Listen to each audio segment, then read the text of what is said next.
Hi friends, Pacific మహాసముద్రంలో పాంపి island ఉంది. అయితే ఈ ఐలాండ్లో ఉన్న అడవిలో ఎలాంటి రహస్యం దాగి ఉందంటే అది తెలిసిన వాళ్ళెవరికైనా మతిపోవాల్సిందే. ఈ పాంపీకి దగ్గరగా ఉన్న దేశాల్లో ఒకటి పపువా న్యూగినియా. ఈ దేశానికి ఈ ఐలాండ్ ఎంత దూరం అంటే దాదాపుగా 1900 కిలోమీటర్ల దూరంలో ఉంటుంది. అంతేకాదు ఈ ఐలాండ్కు 3600 కిలోమీటర్ల దూరంలో జపాన్ ఉంది.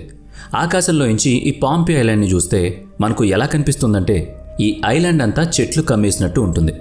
కానీ అడవిలో కనిపించే పాంపి ఐలాండ్ కింద ఆత్మలుంటాయని చాలామంది చెబుతారు. అవి అక్కడే ఎక్కువగా తిరుగుతాయని స్థానికులు నమ్ముతారు. అందుకే ఎవరూ కూడా అక్కడికి ఒంటరిగా వెళ్లరు. ఒకవేళ ఒంటరిగా ఎవరైనా ఆ ఐలాండ్లో తిరిగినా, అట్లీస్ట్ ఆ ఐలాండ్ గురించి మాట్లాడుకున్నా కూడా వాళ్ళ ప్రాణాలు పోతాయని లోకల్స్ బాగా నమ్ముతారు. అయితే నిజంగా అక్కడ ఆత్మలు ఉన్నాయా? అవి ప్రాణాలను తీస్తున్నాయా? ఈ విషయాలన్నీ మీకు తెలుసుకోవాలనుంది కదా. వీడియోని ఎక్కడ స్కిప్ చేయకుండా ఫుల్గా చూడండి. ఎందుకంటే పాంపి ఐలాండ్లో ఎన్నో వింతలు విశేషాల గురించి ఇప్పుడు మనం చెప్పుకోబోతున్నాం. మరింకెందుకు ఆలస్యం, let's start our today's episode. పాంపి ఐలాండ్లో ఉన్న అడవుల కింద టమ్ వారహి అనే ఊరుంది. ఆ ఊరికి ఎవరైనా వెళ్లాలనుకుంటే పెద్ద తతంగమే ఉంటుంది. ముందుగా ఈ ఐలాండ్ రాజు పర్మిషన్ తీసుకోవాలి. ఆ తర్వాత రాజు దగ్గర ఉన్నవాళ్లు కావా అనే చెట్ల వేళ్లతో తయారు చేసిన ఒక రసాన్ని తాగాలి. ముందుగా ఆ చెట్టుకు సంబంధించిన వేళ్లు శాఖలను తీసుకొచ్చి వాటిని రాళ్లపై వేసి చెదగొడతారు. ఆ తర్వాత మళ్లీ నీరు పోసి ఇదిగో ఇక్కడ చూపిస్తున్నట్టుగా ముద్దగా చేస్తారు. దీన్ని ఒక గుడ్డలో వేసి పిండి రసాన్ని తీస్తారు. ఈ రసం తాగి వెళ్లిన వారిని ఆ ఊళ్ళో ఉన్న ఆత్మలు ఏం చేయలేవని అక్కడి వాళ్ళు నమ్ముతారు. అసలు ఈ ఐలాండ్లోకి ఎంటర్ అయి అక్కడున్న వాటిని ఏమైనా చూద్దాం అనుకుంటే సామాన్యులు ఎవరికీ సాధ్యపడదు. ఎందుకంటే ఆ కట్టడాలను నీరు, అడవులు దాచిపెట్టేస్తాయి. అయితే ఇప్పుడు నేను అలాంటి అడవిలో దాగున్న ఒక పెద్ద స్ట్రక్చర్ గురించి మీకు చెప్పాలనుకుంటున్నాను. ఇది చూడగానే మనకు ఏం అర్థం అవుతుందంటే ఇక్కడ ఎప్పుడో పెద్ద పెద్ద బిల్డింగ్లు ఉండేవని. నిజంగా ఇది కరెక్టే. దాదాపుగా 800 ఏళ్ల క్రితం రాళ్లతో నిర్మించిన ఒక పెద్ద కోట ఇక్కడ ఉండేది. ఇది కేవలం రాయి మాత్రమే కాదు, ఒక ఉప్పు రాయి. దాని పేరు బసాల్ట్ రాక్. ఈ రాయి ఎలా ఏర్పడుతుంది అంటే అగ్నిపర్వతాల నుంచి వెలువడే లావా చల్లారిన తర్వాత రాయిగా మారుతుంది. అదే బసాల్ట్ రాక్. ఇవి చాలా బరువుగా ఉంటాయి. దాదాపు ఒక్కో రాయి 5 టన్నుల వరకు బరువు ఉంటుంది. అంటే 4 కార్లను తూకం వేస్తే ఎంత ఉంటుందో అంత అన్నమాట. అంతేకాదు ఇంకా వేరే రకాల రాళ్లు కూడా ఇక్కడ ఉన్నాయి. అవి అయితే ఈ బసాల్ట్ రాక్ అంటే బరువు ఎక్కువగా ఉంటాయి. సుమారు వాటి బరువు 70 టన్నులు ఉంటుంది. అంటే 70,000 కేజీలు అన్నమాట. నిజంగా అలాంటి రాళ్ళు ఈ కాలంలో అయితే టెక్నాలజీతో లేపేస్తారు. అంటే పెద్ద పెద్ద మెషినరీలు తీసుకొచ్చి వాటిని మోయించగలరు. అది కూడా చాలా కష్టమైన పని. మరి అటువంటిది దాదాపుగా 800 ఏళ్ల క్రితం ఇంత పెద్ద కట్టడాలని ఎలా కట్టారు? ఆ రాళ్లను ఎలా మోసుంటారు? ఆలోచిస్తేనే భలే ఆశ్చర్యంగా ఉంది కదా. ఈ ఐలాండ్లో ఎక్కడ చూసినా ఒకప్పుడు ఇలాంటి కట్టడాలు ఉన్నట్లు స్పష్టంగా తెలుస్తుంది. చిన్నది పెద్దది అని కాకుండా ఎన్నో రకాలైన సైజుల్లో అక్కడ రాళ్లు మనకు కనిపిస్తాయి. అసలు ఇంతకీ ఇక్కడ ఇంకొక విచిత్రం ఏంటంటే అలాంటి రాళ్లు ఆ ఐలాండ్లో కట్టడాల్లో తప్ప మరెక్కడా కనిపించవు. మరి ఈ రాళ్లను ఈ కట్టడాలు కట్టిన వాళ్ళు ఎక్కడి నుంచి తీసుకొచ్చారు? అసలు ఎంత బరువైన రాళ్లను ఎక్కడి నుంచి మోసుకొచ్చుంటారు?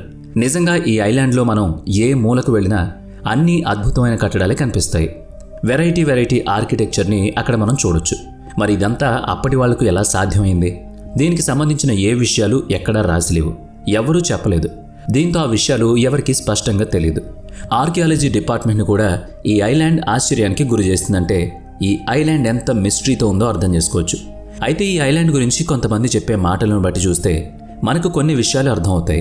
ఈ ఐలాండ్ గురించి మనం తెలుసుకోవాలంటే ఖచ్చితంగా కొంతకాలం పాటు అక్కడ మనం ఉండి తీరాలి.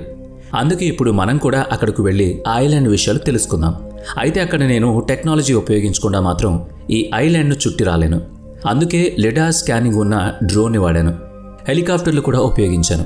నిజంగా నేను ఈ ప్రాంతాన్ని అంతటిని లిడార్ స్కానింగ్ చేస్తున్నప్పుడు ఎప్పటికప్పుడు ఎన్నో పిక్చర్స్ వచ్చాయి. అయితే అందులో నాకు మొదట తెలిసిన విషయం ఏంటంటే ఈ అడవే దాని లోపల ఎన్నో అద్భుతాలను, కట్టడాలను ఆనవాళ్లుగా దాచిపెట్టుకుంది. ఈ పిక్చర్స్లో కట్టడాల స్ట్రక్చర్ చూస్తే దిమ్మ తిరిగిపోతుంది. ఎందుకంటే ఒక్కో కట్టడం ఒక్కో అద్భుతం. ఆర్కిటెక్చర్ల ఊహకు అందనట్లుగా ఆ కట్టడాలు డిజైన్ చేయబడ్డాయి. ఇంకా క్లియర్గా ఆ కట్టడాలను పరిశీలిస్తే అక్కడ ఇళ్లున్నాయి, గుడులున్నాయి, ఆధ్యాత్మిక భవనాలు ఉన్నాయి. అంతేకాదు అప్పట్లో అంటే 800 ఏళ్ల క్రితం ఒక రాయిపై ఒక చెట్టు వేళ్లను, శాఖలను వేసి రుబ్బి దాంతో వచ్చిన రసాన్ని తాగించి తమాయ్ ఊరికి వెళ్లారని నేను ఈ వీడియో మొదట్లో మీకు చెప్పాను కదా. ఆ రాయి ఇప్పటికీ అక్కడ అలాగే ఉంది. అంతేకాదు ఇంకొక విషయం ఏంటంటే ఈ తమాయ్ ప్రాంతం సముద్రానికి దగ్గరగానే ఉన్న ఏ అలలు దాన్ని తాకవు. ఏదో ఒక తెలియని శక్తి ఆ ఊరిని ప్రొటెక్ట్ చేస్తున్నట్లు మనకు అనిపిస్తుంది. నిజంగా ఈ ఐలాండ్ని మనం ఒకసారి పరిశీలించి చూస్తే నిజంగా ఇదేమైనా మాయాద్వీపమా, లేక ఆత్మలు సంచరిస్తున్న నిర్మాణమా, లేదంటే అక్కడ ఏమైనా సూపర్ హ్యూమన్స్ ఉండేవాళ్ళ? ఇదే కాదు, ఈ ఐలాండ్కు అటు ఇటుగా ఉన్న చిన్న చిన్న ఐలాండ్లు అన్నీ ఇదే మాదిరిగా ఉంటాయి. అన్నీ ఈ ఐలాండ్కు తోబుట్టువులని చెప్పొచ్చు. ఈ మధ్య మనం చాలాసార్లు వింటున్నాం, దుబాయ్ లాంటి దేశాలు ఆ దేశాలకు దగ్గరగా ఉన్న సముద్రంలో ఆర్టిఫిషియల్గా చిన్న చిన్న ఐలాండ్స్ను సృష్టిస్తున్నాయని. ఈ ఐలాండ్స్లో ఉండడానికి ప్రపంచ దేశాల నుంచి బిలియనీర్లు తెగ ఇంట్రెస్ట్ చూపిస్తున్నారు. కానీ ఇప్పుడు మనం చూస్తున్న పాంపీ ఐలాండ్స్లో అయితే 800 ఏళ్ల క్రితమే అలాంటి ఐలాండ్ను చేతులతో నిర్మించినట్లు తెలుస్తోంది. ఈ ఐలాండ్ చుట్టూ ఉన్న చిన్న చిన్న ఐలాండ్ను అప్పట్లో బాగా డెవలప్ చేసినట్లు ఈ శిథిలాలను చూస్తుంటే మనకు అర్థమవుతుంది. అంటే ఈ ఐలాండ్లో ఉన్న వాళ్ళు ఎంజాయ్ చేయడానికి అప్పుడప్పుడు అలా చిన్న చిన్న ఐలాండ్లకు వెళ్ళి ఎంజాయ్ చేస్తూ ఉండేవాళ్ళు. సరే, ఇప్పటి వరకు బాగానే ఉంది. కానీ 800 ఏళ్ల క్రితం ఈ అద్భుతమైన కట్టడాలను కట్టడానికి వేల రాళ్లను వాడారు. అవన్నీ కూడా బసాల్ట్ రాళ్లే. ఆ రాళ్లు దాదాపుగా 7 లక్షల టన్నులకు పైనే ఉంటాయట. అంటే దాదాపుగా 8 ఎయిర్ క్రాఫ్ట్స్ మోసేటంత బరువు. అయితే ఇప్పుడున్న టెక్నాలజీ కూడా ఈ 7 లక్షల టన్నులను ఒక చోట నుంచి వేరొక చోటకు షిప్ చేయగలవు. రైళ్లు లేవు.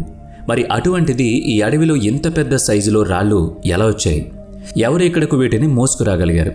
ఈ అడవిలో మరోవైపు చూస్తే బసాల్ట్ రాళ్లకు చెందిన ఒక పెద్ద రాయి చెట్లలో దాగి ఉంది. అదే స్టోన్ క్వెరీ. అయితే ఈ స్టోన్ క్వెరీ దగ్గరగా వెళ్ళి చూస్తే అది ఒక పెద్ద రాయి కాదు, చిన్న చిన్న రాళ్లతో నిర్మించిన ఒక కట్టడం అని తెలిసింది. ఇదంతా ఎవరు ఇక్కడ డిజైన్ చేశారు ఎవ్వరికీ తెలీదు. అసలు సముద్ర తీరానికి 18 కిలోమీటర్ల దూరంలో ఉన్న ఈ ప్రాంతానికి ఎవరు మోసుకొచ్చారో అస్సలు తెలియదు. నిజంగా ఇవన్నీ కూడా మనకు సమాధానాలు దొరకని ప్రశ్నలే. ఎందుకంటే ఆ కట్టడాల్లో వాడిన రాళ్లు ఒక్కొక్కటి దాదాపుగా 5 టన్నుల నుంచి 7 టన్నుల వరకు బరువు ఉంటాయి. వాటిని సామాన్యులు ఎవరూ కూడా మోయలేరు. పైగా సముద్ర ప్రాంతం నుంచి ఈ స్టోన్ క్వెరీ ఉన్న ప్రాంతం మధ్యలో దట్టమైన అడవి ఉంది. దీన్ని దాటుకుని అక్కడకు ఇవి ఎలా వచ్చాయో కూడా అంతు చిక్కదు. అయితే నేను ఈ ఐలాండ్కి వెళ్ళి చూసినప్పుడు నాకు అర్థమైంది ఏంటి అంటే, రాళ్లను అడవి గుండా కాకుండా సముద్రం ద్వారానే ఇటుపక్క నుంచి చుట్టూ తిప్పుకుని తీసుకువెళ్ళినట్టు అనిపించింది. అందుకే నేను సముద్రాన్ని సోనార్ స్కాన్ చేసి చూశాను. ఇప్పుడు నాకు అర్థమైంది, 800 ఏళ్ల క్రితం ఇక్కడకు రాళ్లను ఎలా తీసుకొచ్చారంటే సముద్రం ద్వారా రవాణా చేశారు. అంటే తెప్పలు ఓడల ద్వారా రాళ్లను ఈ ఐలాండ్కి తీసుకొచ్చినట్లు అర్థమవుతుంది. అది ఎలా అంటే సముద్రం లోపల దాగి ఉన్న ఆనవాళ్లు. ఎందుకంటే ఇప్పటికీ సముద్రం లోపల అక్కడక్కడ ఈ బసాల్ట్ రాళ్లు కనిపించాయి. అప్పుడే అర్థమైంది సముద్రం ద్వారా ఓడల్లో వీటిని తరలిస్తున్నట్లు. ఈ ఐలాండ్లోనే మిగిలిన ఐలాండ్కు రాళ్లను ఇలాగే తరలించి కట్టడాలను నిర్మించుంటారు. నిజంగా ఇదంతా చూస్తే ఏదేమైనా సరే అప్పటి వాళ్ళు చాలా కష్టజీవులు, తెలివైన వాళ్ళు. మరి మీరేమంటారు? ఈ వీడియో మీకు నచ్చినట్లయితే లైక్ చేయండి, షేర్ చేయండి. ఇప్పటి వరకు మన ఛానల్ని సబ్స్క్రైబ్ చేసుకున్నట్లయితే ఇప్పుడే సబ్స్క్రైబ్ చేసుకుని పక్కనే ఉన్న బెల్ ఐకాన్పై క్లిక్ చేయండి. నెక్స్ట్ వీడియోలో మళ్ళీ కలుద్దాం. Thanks for watching.